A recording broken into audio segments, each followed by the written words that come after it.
सुमित जी, आज दिल्ली पुलिस ने एटीएस के साथ में मिलकर और एक बार फिर आतंकी पाठशाला का पर्दाफाश किया और आतंकवादियों के मनसूबों पे पानी फेर दिया गया है। और मैं यही कह सकता हूं कि इस देश की जितनी भी एजेंसियां हैं वो मजबूत है इस देश के लिए। और आज इस देश के अंदर जिस तरीके से एजेंसियां काम कर रही है और हमला होने से पहले उनके जो तार जितने चल रहे हैं वो तीनों राज्यों के तार जो चल रहा था, जो नेटवर्क चल रहा था, उस नेटवर्क का पर्दाफाश कर दिया।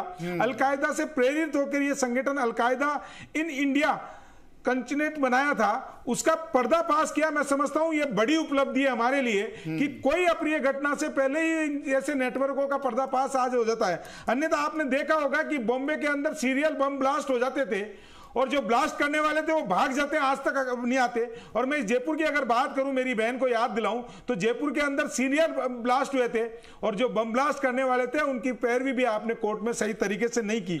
अब ये कह रहे थे कि देश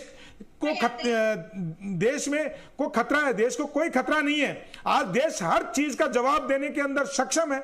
आपने सही कहा कि पहले हर रेलवे स्टेशन पे, प्लेटफॉर्म पे, बस के अंदर हर जगह एक ही चीज लिखी हुई होती थी कि अनजान वस्तु को ना छुए। आज देश के अंदर मजबूत सरकार आई और उसने ऐसा भय के वातावरण का समाप्त किया कि आपको किसी चीज को छूने से मना नहीं किया जाता है। यह दर्शाता है, यह जम्मू कश्मीर की बात कर रही थी, यह जम्मू कश्मीर के अंदर भी आज शांति स्थापित हुई है और देश में आतंकवादी हमले जो है हमारी सरकार आने के बाद में बिल्कुल नहीं के बराबर हुए और देश के अंदर से आतंकवाद का सफाया हो रहा है। और यही आज की कार्रवाई यही दर्शाता है कि देश में जीरो टॉलरेंस आतंकवाद के लिए है। मैं तो यही कह सकता हूं और सद्बुद्धि दे सकता हूं इनको कि ये बांग्लादेश की माला बार बार जपते हैं कि इस देश में भी बांग्लादेश की स्थिति हो जाएगी। बांग्लादेश, इस देश में कभी भी बांग्लादेश की स्थिति नहीं हो सकती, इस देश में कभी भी पाकिस्तान की स्थिति नहीं हो सकती, क्योंकि इस देश के अंदर मजबूत लोकतंत्र है। और मजबूत लोकतंत्र इसलिए है कि इस देश की 140 करोड़ जनता इस देश की सरकार चुनती है।